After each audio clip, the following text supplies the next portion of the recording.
আমার দুষ্টু মিষ্টি গল্প প্রিয় বন্ধুরা, তোমরা সবাই কেমন আছো? আশা করছি তোমরা সবাই অনেক অনেক ভালো আছো। তোমাদের মনকে আরও বেশি ভালো করার জন্য আমি সুমি দিদি চলে এসেছি নতুন একটি মজাদার গল্প নিয়ে। আজকের গল্পটি শুনলে তোমাদের দাঁড়িয়ে যাবে এবং তোমাদের পাইপ দিয়ে ঝরনার মতো জল বের হতে থাকবে। তাই দেরি না করে কানে হেডফোন পরে বসে পড়ো আজকের গল্পটি শোনার জন্য। তাহলে চলো আজকের গল্পটি শুরু করি। ডাক্তার বাসুর বলল, তুমি আমার পার্সোনাল রুমে আসো। আমি বললাম, চিকিৎসা তো চেম্বারে হয়, তাহলে আমি আপনার কেবিনে কেন যাব? ডাক্তার বলল, তোমার চেক আপ করাতে হবে। আর সেই চেক আপ আমি আমার পার্সোনাল কেবিনে করি। কারণ অন্যদের হাতে দেয় নাই। কারণ অন্যরা অনেক ভুল করে। আর তাই তোমাকে বলছি পার্সোনাল কেবিনে আসার জন্য। আমি বললাম, ঠিক আছে, আমি কাল আসব। আমি যখন পরের দিন ডাক্তারের কেবিনে গেলাম, ডাক্তার তখন আমায় বলল, তুমি শুয়ে পড়ো। তারপর আমি শুয়ে পড়লাম। তারপর ডাক্তার বাসুর রুমের লাইট অফ করে ফেল। আমি তখন ডাক্তারকে বললাম, আপনি লাইট বন্ধ করলেন কেন? ডাক্তার তখন বলল, তোমার তো মা হতে হবে, তাই না? এটার চিকিৎসার জন্যই তো তুমি আসছো। আমি বলেছিলাম, আমি তো চিকিৎসার জন্যই আসলাম। তারপর ডাক্তার বাসু আমার কাছে এসে বসল আর বলল, এখন তুমি কোনো শব্দ করতে পারবে না। আমি যা বলি তাই তুমি পালন করবে। তারপর চিকিৎসার নামে ডাক্তার বাসুর আমার সাথে যা করেছিল তা শুনলে বন্ধুরা তোমাদের মাথা গরম হয়ে যাবে। এবার আসল ঘটনাটি শুরু করি। আমার নাম সাবিনা। ডাক্তার দেখাতে গিয়ে না জানি কি করে বাচ্চা হওয়ার পরে জানতে পারি যে আমার যে সন্তান সেটা আমার নয়। সেই ডাক্তারের ছিল যে ডাক্তারের কাছে আমি নিজের চিকিৎসা করাতাম। কিন্তু এটা কি করে সম্ভব হতে পারে? আমাদের মতো সাধারণ মানুষেরা যখন ডাক্তারের কাছে নিজের প্রাণ বাঁচায়, তখন ডাক্তারকে আমরা ভগবানের রূপে দেখি এবং তাকে রক্ষক বলে থাকি। কিন্তু সেই ডাক্তার যখন ভক্ষক হয়ে যায়, তখন আমাদের মতো সাধারণ মানুষেরা কার কাছে গিয়ে নিজের প্রাণ বাঁচাবো? একজন ডাক্তারের জন্য আমার সুখের সংসার নষ্ট হয়ে গিয়েছিল। আমার স্বামীর কোনো সমস্যা ছিল না। আমার স্বামী তো শারীরিক ও মানসিক দিক দিয়ে একদম সুস্থ সবল ছিল। আমিও অনেক সুস্থ ছিলাম। তা সত্ত্বেও জানি না কেন বিয়ে হতে 2 বছর হওয়ার পরেও আমি মা হতে পারিনি। ভেবেছিলাম আর কিছুদিন অপেক্ষা করব। কিন্তু আমার শাশুড়ি মা তো উঠতে বসতে সবসময় আমাকে একটাই কথা বলতেন যে আমি কি ওনাকে নাতি নাতনি দিতে পারবো না। শাশুড়ির এরকম কথা শুনে আমার স্বামী তার মাকে মাঝে মধ্যে বকা দিত। কিন্তু আমার শাশুড়ি তো কারো কথার গুরুত্ব দিত না। উনি নিজের মতো করে একটা কথা বলতেন যে আমি কখন ওনার নাতি নাতনির মুখ দেখাব। আমরা 2 বোন ছিলাম। বাবা মা আমাদের 2 বোনের খুব ভালো ঘরে বিয়ে দিয়েছিল। আমি বাড়ির ছোট মেয়ে ছিলাম। আমার বিয়ের 4 বছর আগে আমার দিদির বিয়ে হয়েছিল। কিন্তু এখনো পর্যন্ত আমার দিদি মা হতে পারেনি। তাই আমার শাশুড়ি মাঝে মধ্যে আমার মাকে ফোন করে একটাই কথা বলতেন যে আপনি সব কিছু জেনে শুনে আপনার মেয়ের বিয়ে আমার ছেলের সঙ্গে দিয়েছেন। আপনার বড় মেয়ে তো এখনো মা হতে পারেনি এবং আপনার ছোট মেয়ে এখনো মা হতে পারেনি। আপনাদের কি রক্তের আছে নাকি? আপনারা সব কিছু জানা সত্ত্বেও আপনার মেয়ের বিয়ে দিয়েছেন। আপনার মেয়ে যদি আমার ছেলের মা হতে না পারে, তাহলে কিন্তু আপনার মেয়েকে আমি বাড়ি থেকে বের করে দেব। শাশুড়ি যখন আমার মাকে ফোন করে এই ধরনের কথা বলতো, তখন আমার মা আমাকে ফোন করে বকা দিত এবং বলতো, তোর শাশুড়ি তোকে যা করতে বলেছে সেটাই কর। এমনিতেই তো দিদির এখনো সন্তান হয়নি, তার উপর তোর যদি না হয়, তাহলে তোর শাশুড়ি আমার বাড়িতে তোকে ফেরত দিয়ে যাবে। আমি আবার নতুন করে 2টা মেয়ের দায়িত্ব নিতে পারবো না।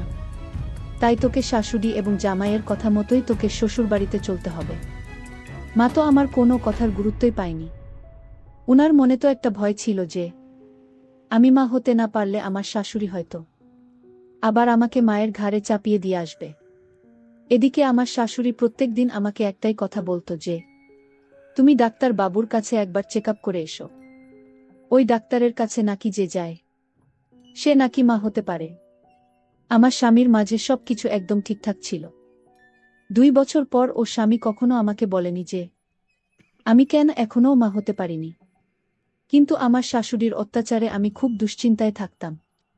কারণ উনি মাঝে মধ্যে আমার মাকে ফোন করে উল্টাপাল্টা কথা বলতেন।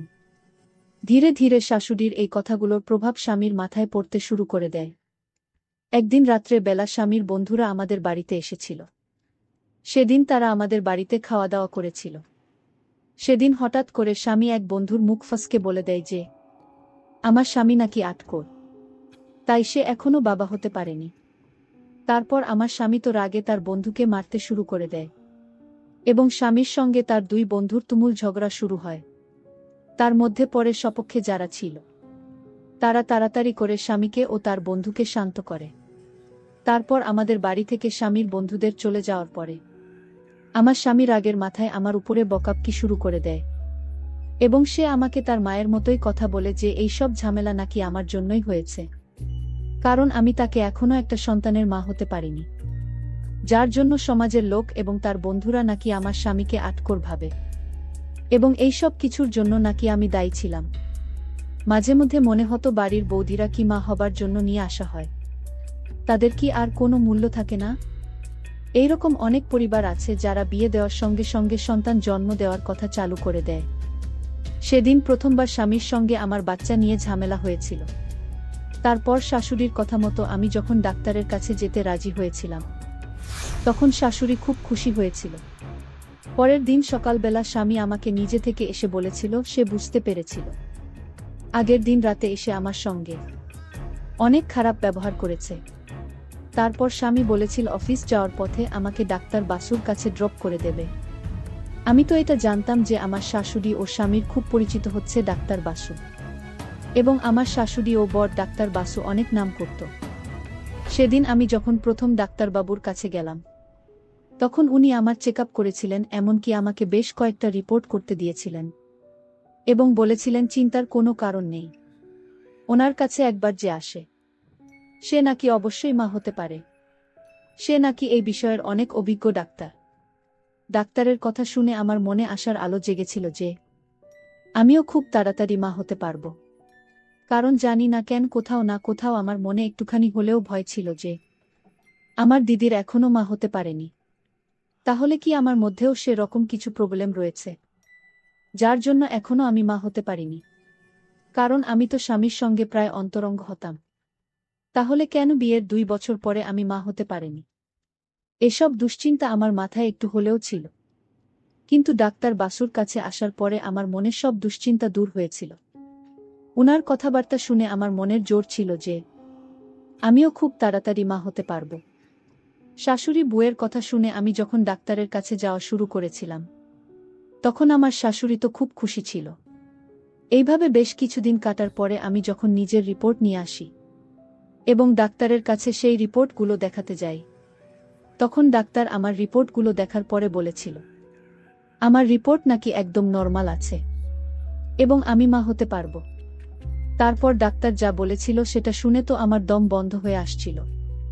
আমার রিপোর্ট নরমাল থাকার পরেও আমি যখন ডাক্তারকে বলেছিলাম তাহলে আমি এখনো মা হতে পারিনি কেন, তখন ডাক্তার বলেছিল তোমার রিপোর্ট নরমাল থাকার সঙ্গে সঙ্গে তোমার স্বামীর রিপোর্টও নরমাল থাকতে হবে, তবে তুমি মা হতে পারবে। তোমার স্বামী যদি সেরকম কোনো সমস্যা থাকে তাহলে তুমি মা হতে পারবে না, তাই তোমার স্বামীকে পরীক্ষা নিরীক্ষা করতে হবে। তারপর সেই অনুযায়ী আমি তোমাকে ওষুধ দিতে পারবো। যদি তোমার স্বামীর সেরকম কোনো প্রবলেম থাকে তাহলে তোমার স্বামীকেও ডাক্তার দেখাতে হবে। ডাক্তারের কথা শুনে আমার মনে একটু ভয় ছিল, কারণ আমি যদি স্বামীকে বলতাম যে তাকে প্রমাণ দেওয়ার জন্য ডাক্তার দেখাতে হবে এবং চেক আপ করাতে হবে, তাহলে সে নিশ্চয় আমার উপরে রাগারাগি করবে, কারণ আমি আমার স্বামীকে খুব ভালোভাবে চিনতাম। বাড়ি আসার পরে আমার শাশুড়ি যখন জিজ্ঞেস করল আমার রিপোর্টে সব কিছু ঠিক আছে কি, আমি তখন শাশুড়িকে বলেছিলাম আমার রিপোর্ট একদম নরমাল আছে, আমি মা হতে পারবো। তারপর রাতের বেলা খাওয়া দাওয়ার পরে আমি স্বামীকে পার্সোনাল ভাবে বলেছিলাম যে তাকে একবার চেক আপ করাতে হবে। এই কথা শুনে তো আমার স্বামী রেগে ভূত হয়ে গিয়েছিল। এমনকি স্বামী আমাকে বলেছিল তাহলে তুমি কি আমাকে নকল বলছো? তুমি নিজের দোষ আমার ঘাড়ে চাপিয়ে দিতে চাইছ। তুমি মা হওয়ার পিছনে তোমার দোষ তুমি বন্ধা। কিন্তু আমি সব দিক দিয়ে একদম ঠিক আছি, আমি কোনো রকম রিপোর্ট করাব না। সেদিন আমার স্বামী আমার কথার অনেক খারাপ মানে বের করেছিল। আমার স্বামীকে আমি সন্দেহ করেনি, শুধু ডাক্তারের কথাম তো ভেবেছিলাম স্বামীকে একবার রিপোর্ট করালে আমাদের দুজনের মনের ভয়টা কেটে যাবে, কিন্তু সে তো আমার কথার তিলকে তাল করে ছেড়ে দিয়েছিল। যাই হোক, তারপর স্বামীকে কোনো রকমভাবে বুঝিয়ে আমি ডাক্তার বাসুর কাছে নিয়ে গিয়েছিলাম। এবং ডাক্তার বাসু যখন আমার স্বামীকে রিপোর্ট করতে বলেছিল, তখন স্বামীর ইচ্ছা না থাকা সত্ত্বেও সে আমার জন্য রিপোর্টটা করেছিল। টেস্ট করার 1 সপ্তাহ পরে যখন রিপোর্ট হাতে পাই, তখন ডাক্তার আমার স্বামীর রিপোর্টটা দেখার পর যা বলেছিল সেটা শুনে তো আমার পায়ের তলা থেকে যেন মাটি সরে গিয়েছিল। কারণ ডাক্তার বলেছিল আমার স্বামী নাকি কোনোদিন বাবা হতে পারবে না, এবং আমি নাকি কোনোদিন তার মা হতে পারবো না। রিপোর্টটা হাতে নিয়ে আমি যখন অনেক মন খারাপ করে বাড়ি এসেছিলাম, তখন শাশুড়ি আমাকে জিজ্ঞেস করেছিল বলে রিপোর্টটা কি এসেছে। আমি তো শাশুড়িকে সত্যি কথা বলতে পারিনি, কারণ উনি এমনি তো আমাকে পছন্দ করতেন না। তার উপর স্বামীর ব্যাপারে এই কথা শুনে হয়তো আমার উপরে রাগ করে বসবেন, এই ভয়ে আমি শাশুড়িকে কোনো কিছু বলিনি। কিন্তু স্বামীকে পার্সোনাল ভাবে বলেছিলাম তার রিপোর্ট চলে এসেছে, এবং ডাক্তার তার রিপোর্ট দেখে বলেছে সে কোনোদিন বাবা হতে পারবে না। আমার মুখ থেকে ওই কথাটা শুনে বলেন, আমার সঙ্গে তুমুল ঝগড়া করেছিল। সে বলেছিল, তোমার যদি আমার সঙ্গে থাকতে ইচ্ছে না করে, তাহলে তুমি বাড়ি ছেড়ে চলে যেতে পারো, কিন্তু আমার নামে এসব মিথ্যে কথা একদম বলবে না। আমি কোনো মতে হতে পারি না। তুমি আমাকে বদনাম করার জন্য এসব করেছ। আমার স্বামীর সম্পর্কে মাঝে ফাটল সৃষ্টি হয়েছিল। সেদিনের পর থেকে স্বামী আমার সঙ্গে ঠিকঠাকভাবে কথা বলতো না, এমনকি সে অফিস থেকে অনেক দেরি করে বাড়ি আসতো। শুধু তাই নয়, সে মানসিকভাবে অনেক ভেঙে পড়েছিল। আসলে সে ডাক্তারের কথা বিশ্বাস করতে পারছিল না যে সে কোনোদিন বাবা হতে পারবে না, এবং এই কথাটাই আমার স্বামীকে ভেতরে ভেতরে শেষ করে দিচ্ছিল। স্বামীকে এরকম অবস্থায় দেখে আমি ভেঙে পড়েছিলাম। আমাদের দুজনের মাঝে বিবাদের সৃষ্টি হয়েছিল। তারপর না পেরে আমি যখন অনেক জোর করে আমার স্বামীকে ডাক্তারের কাছে নিয়ে গিয়েছিলাম, সেদিন আমার মাথায় যেন আকাশ ভেঙে পড়ে গিয়েছিল। কারণ আমি যখন স্বামীকে অনেক বোঝানোর পরে ডাক্তারের কাছে নিয়েছিলাম, এটা প্রমাণ করার জন্য যে আমি স্বামীর ব্যাপারে কোনো মিথ্যা কথা বলিনি। ডাক্তার আমাকে বলে রিপোর্ট দেখে যা বলেছিল আমি সেটাই স্বামীকে বলেছিলাম। সেদিন আমরা দুজন যখন ডাক্তারের কাছে গিয়েছিলাম, তখন ডাক্তারের কথা শুনে আমার মাথায় যেন আকাশ ভেঙে পড়েছিল। সেদিন আমরা দুজনে যখন ডাক্তারের চেম্বারে এগিয়েছিলাম, তখন ডাক্তার বলেছিল আমার স্বামীর রিপোর্ট নাকি একদম নরমাল আছে। তাহলে এর আগের দিন ডাক্তার কেন আমার স্বামীর ব্যাপারে আমাকে মিথ্যা কথা বলেছিল? যে আমার স্বামী সেদিনের পর থেকে স্বামী আমাকে আরও বেশি ঘৃণা করতে শুরু করে দিয়েছিল, অথচ স্বামী আমাকে আগে ভীষণ ভালোবাসত। সেদিনের পর থেকে স্বামী আমাকে মিথ্যাবাদী বলে দোষারোপ করত। আমি যখন ডাক্তারের কাছে গিয়ে পার্সোনাল ভাবে জিজ্ঞেস করেছিলাম যে আপনি প্রথমে বলেছিলেন আমার স্বামী কোনোদিন বাবা হতে পারবে না, তাহলে আপনি আবার কেন মিথ্যা কথা বলছেন যে আমার স্বামীর রিপোর্ট একদম ঠিক আছে, আর রিপোর্ট একদম নরমাল আছে? আপনি একজন ডাক্তার হয়ে কিভাবে আমাদের স্বামী স্ত্রীর মধ্যে বিবাদের সৃষ্টি করতে পারেন? এবং আমার স্বামীর ব্যাপারে কোনটা সত্যি কোনটা মিথ্যা সেটা আপনি খুব ভালোভাবেই জানেন, তাই আপনাকে সত্যি কথাটাই বলতে হবে। কেন ওই ডাক্তার আমার সঙ্গে এরকম করেছিল? আমি তো কিছুই বুঝতে পারিনি। ওই ডাক্তারের জন্য আমার স্বামী এর মধ্যে দ্বন্দ্বের সৃষ্টি হয়েছিল। আমরা দুজন তো একে অপরকে অনেক ভালোবাসতাম, কিন্তু ডাক্তারের একটা মিথ্যা কথার জন্য আমাদের দুজনের সম্পর্কের ফাটলের সৃষ্টি হয়েছিল। তারপরে ডাক্তার আমাকে যা বলেছিল সেটা শুনে তো আমার দম বন্ধ হয়ে আসছিল। তখন ডাক্তার বলল আমার স্বামী ডাক্তার বাসু নাকি একে অপরের বন্ধু ছিল, এবং আমার স্বামী নাকি প্রচণ্ড জেদি স্বভাবের, তাই সে নাকি কখনোই বিশ্বাস করবে না যে সে নাকি বাবা হতে পারবে না। তাই আমার স্বামীকে ডাক্তার বা মিথ্যা কথা বলেছে যে আমার স্বামীর রিপোর্ট একদম নরমাল আছে। তারপর ডাক্তার বলল তুমি যদি তোমার স্বামীকে বলো যে সে একজন আটকোর, তাহলে তোমাদের স্বামী স্ত্রীর মধ্যে বিবাদের সৃষ্টি হবে। তাই এই কথাটা তুমি নিজের মধ্যে রাখতে পারতে, কারণ আমি তোমার স্বামীকে খুব ভালোভাবে চিনি, জানি সে প্রশ্নটা জেদি স্বভাবের। আসলে আমারই ভুল হয়েছে। তোমাকে প্রথমেই বলে দিতে হতো যে এই কথাটা যাতে তুমি তোমার স্বামীকে না বল যে সে কোনোদিন বাবা হতে পারবে না। ডাক্তারের কথা শুনে তো আমি অনেক বেশি দুশ্চিন্তায় পড়ে গিয়েছিলাম, কারণ এত বড় কথা বলার থেকে আমি কিভাবে লুকোতাম? সেদিনের পর থেকে স্বামী আমার সঙ্গে ঠিকঠাকভাবে কথা বলতো না। সেদিনের পর থেকে আমাদের সম্পর্ক আগের সাথে আরও খারাপ হয়ে গিয়েছিল। কারণ স্বামী ভেবেছিল আমি হয়তো তাকে ছোট করার জন্য তার ব্যাপারে এসব মিথ্যা কথা বলছি। সে কোনোদিন বাবা হতে পারবে না। দিন দিন শাশুড়ির দেওয়া মানসিক অত্যাচার এবং স্বামীর দেওয়া কষ্ট, এই দুটোই আমার সইবার বাইরে ছিল। ওদিকে আমার মাও আমার কোনো কথা শুনতে রাজি ছিল না। মানসিক চাপ ও কষ্টের মধ্যে দিয়ে আমার দিনগুলো কাটছিল। তার মাঝে একদিন সকালে নাস্তা করছিলাম। ওই সময় আমার শাশুড়ি হঠাৎ করে আমার মুখের সামনে থেকে খাবারের থালা কেড়ে নিয়ে বলল, তোমাকে বলেছিলাম না তুমি দুদিন না খেয়ে থাকবে, তোমার জন্য আমি মন্দিরে পুজো দিয়ে এসেছি। 2 দিন তোমাকে উপোস করে থাকতে হবে। তুমি কি চাও না যে এই বাড়িতে একটা বাচ্চা আসবে? তুমি কি নিজে মা হতে চাও না? তার জন্য কি তুমি 2 দিন না খেয়ে থাকতে পারবে না? আমি তখন বললাম, মা আমি অনেক পাওয়ারফুল ওষুধ খাচ্ছি, তার জন্য আমাকে সঠিক সময়ে খাবার খাওয়া খুবই জরুরি, নইলে তো ওষুধগুলো খালি পেটে ঠিকঠাকভাবে কাজ করবে না। আমার শাশুড়ি তো আমার কোনো কথায় গুরুত্ব না দিয়ে আমার মুখের সামনে থেকে খাবারের থালা কেড়ে নিয়ে চলে গিয়েছিল। তারপর আমার স্বামী যখন রুম থেকে বাইরে বেরিয়ে এল, তখন আমি স্বামীকে বললাম, তুমি একটু তোমার মাকে বুঝিয়ে বলো না, মা আমার খাওয়া বন্ধ করলে ও ওষুধগুলো আমার কাজে দেবে না।